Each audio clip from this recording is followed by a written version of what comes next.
Bonjour, bienvenue à notre chaîne YouTube Jeanne Forêt Santé. Aujourd'hui, nous allons vous parler de la constipation. La constipation, c'est une maladie qui est vraiment caractéristique du pays industrialisé comme l'Amérique du Nord et l'Europe. Et maintenant, son ampleur atteint les pays en voie de développement. C'est quoi la constipation au juste? C'est un retard ou difficulté à évacuer les selles, varie de 3 fois par jour à 3 fois par semaine. On parle de constipation s'il y a moins de 3 selles pendant une semaine. Les selles sont dures, sèches et difficiles à évacuer. Les selles stagnent trop longtemps dans le côlon ou le rectum qui constitue le fécalum. En Amérique du Nord, 12% à 19% de la population sont constipés, et tandis qu'en France, c'est 40% de la population. Lors de la digestion, les intestins se contractent pour se faire avancer les aliments dans le tube digestif. Et c'est ça qui constitue ce qu'on appelle le péristaltisme.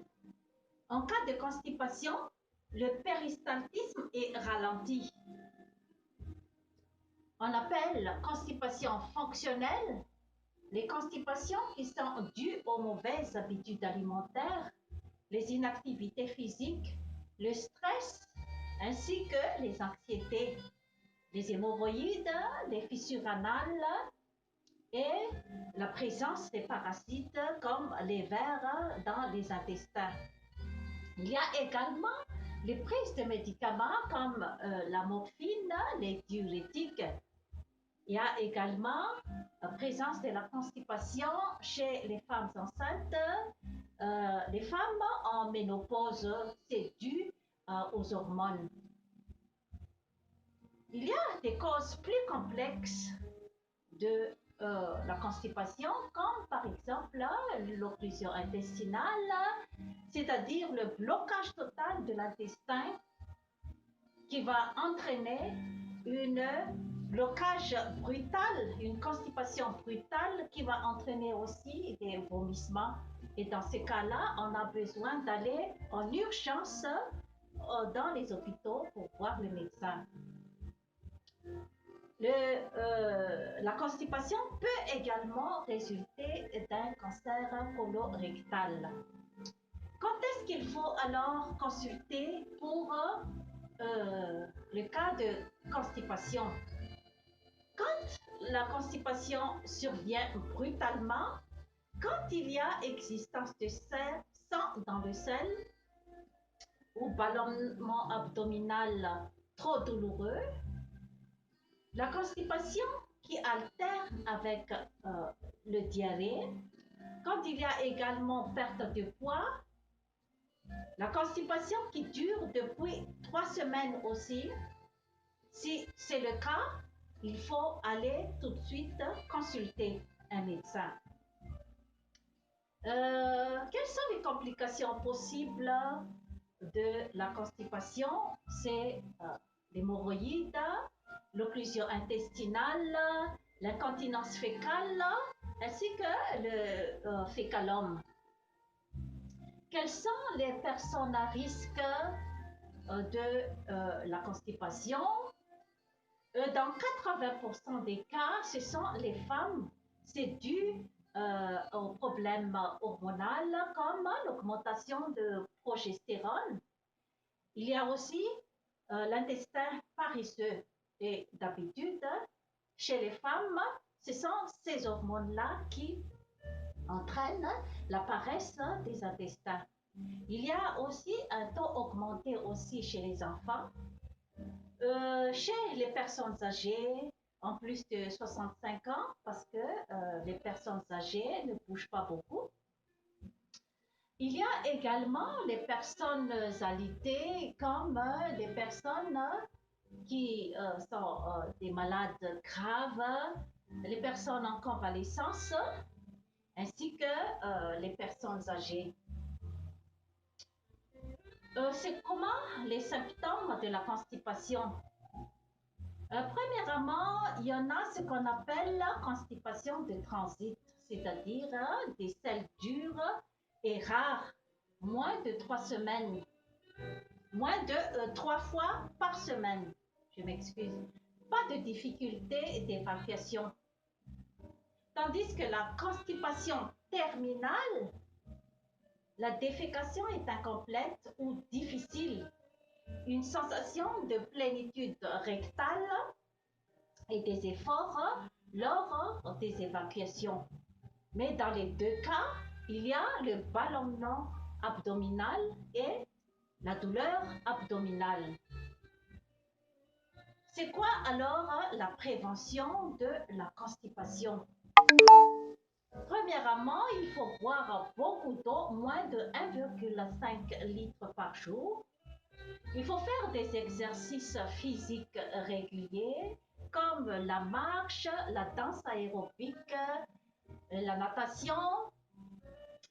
Tous ces exercices influencent les muscles abdominaux et va activer le transit intestinal.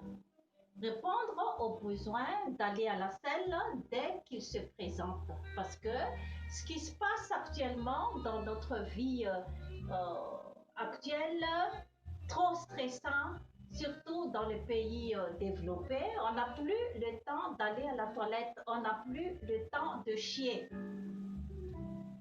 On applique également le massage au niveau du ventre dans le sens de l'aiguille d'une montre. On peut également aussi soulager la constipation par la pratique du yoga, la méditation, parce que ce sont des pratiques qui peuvent relaxer la personne et ça peut aider aussi à relâcher euh, les tubes digestifs. Il y a également les bains tourbillons, le sauna. Toutes ces pratiques peuvent aider pour aller à la selle. Il faut également atténuer le stress et aussi déparasiter, c'est-à-dire enlever les vers qui sont dans les intestins. Au point de vue régime alimentaire, c'est très capital car le régime alimentaire riche en fibres, ça peut aider beaucoup pour débloquer la constipation car les régimes pauvres en fibres, ce sont les régimes qui peuvent entraîner la constipation. Surtout les aliments qu'on achète en conserve, il y a peu de fibres. On utilise aussi les fruits et les légumes, les légumineuses, les céréales complètes. Et je vais vous montrer ici quelques aliments qui peuvent aider pour remédier à la constipation. Nous avons les prunes, c'est très réputé pour la constipation. Là, c'est la prune qui est naturelle, mais ici, il y a aussi les prunes qu'on peut acheter au supermarché, c'est-à-dire les prunes séchées. C'est très à conseiller pour la constipation.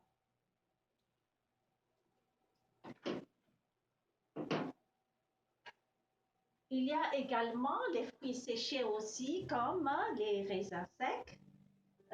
Il y a les pistaches, les noix.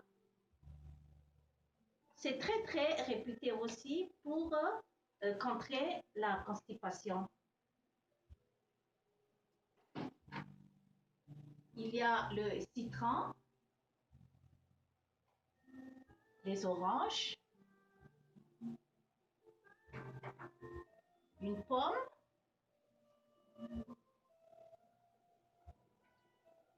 il y a également des légumes verts, qui sont très à conseiller pour contrer la constipation, comme les épinards, par exemple. Il y a aussi la fenouil aussi. C'est très très bien aussi pour la digestion. Il y a le persil, le concombre.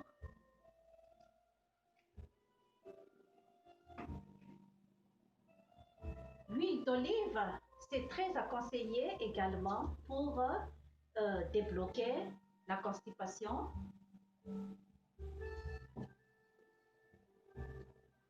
On conseille de boire au moins 1,5 de litre d'eau chaque jour.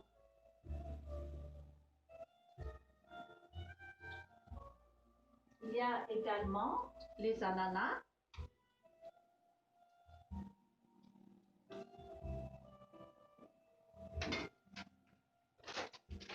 Les légumineuses comme les lentilles, les haricots, c'est très très bien aussi pour remédier à la constipation.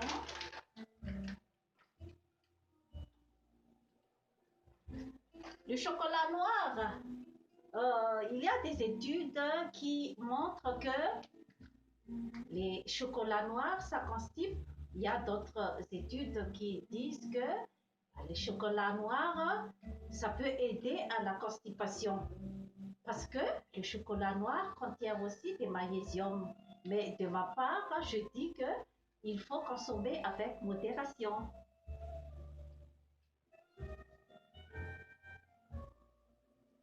Il y a aussi également le cas des bananes. Il y a aussi des études qui montrent que les bananes, ça peut constiper et il y en a aussi d'autres études qui disent que les bananes, ça peut débloquer. Et à mon avis, quand vous allez prendre des bananes mûres, ça peut aider pour la constipation, tandis que les bananes un peu dures, un peu moins mûres, ça n'aide pas pour la constipation. Au contraire, ça va durcir les selles.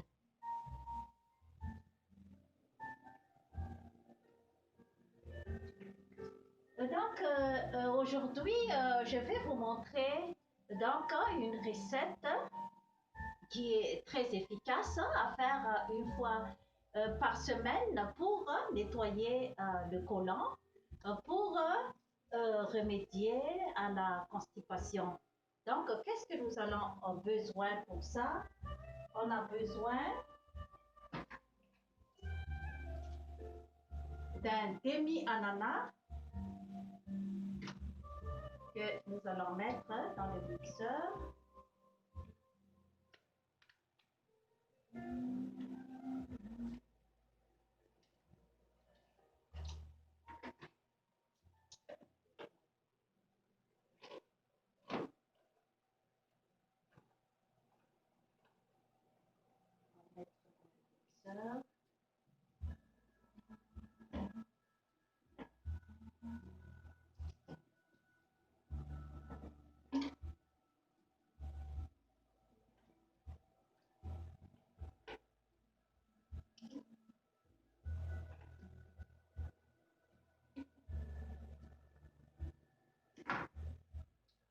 Et puis, on va prendre une demi aussi concombre.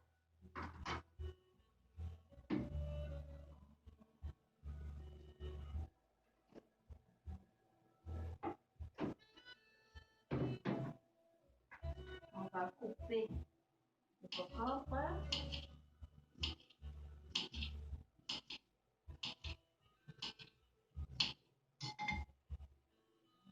On va mettre dans le mixeur.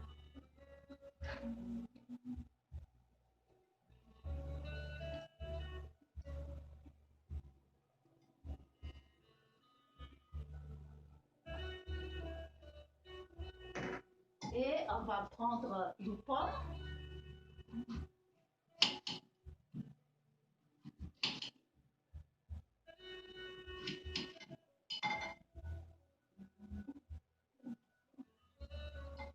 Une pomme pommes, nous savons très bien que c'est très très riche en fibres.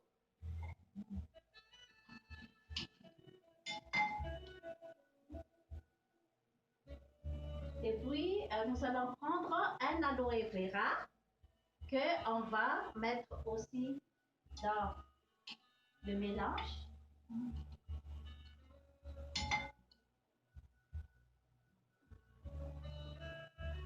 L'aloe vera, c'est très très réputé aussi pour nettoyer les tubes digestifs.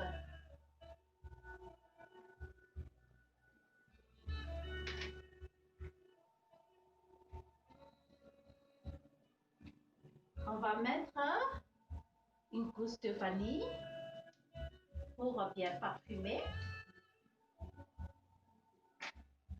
Et on va mettre de l'eau avec le mélange.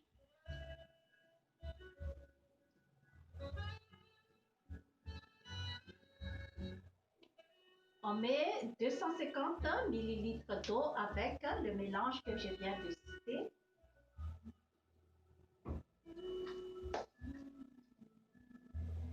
Et on va rajouter un peu de jus d'orange pour bien parfumer.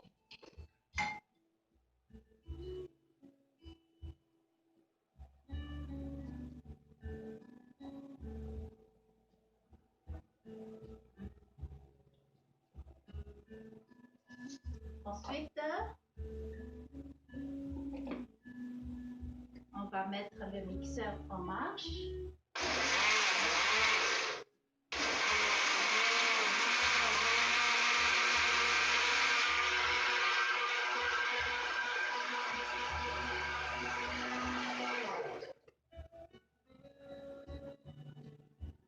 Voilà, nous avons notre beau mélange de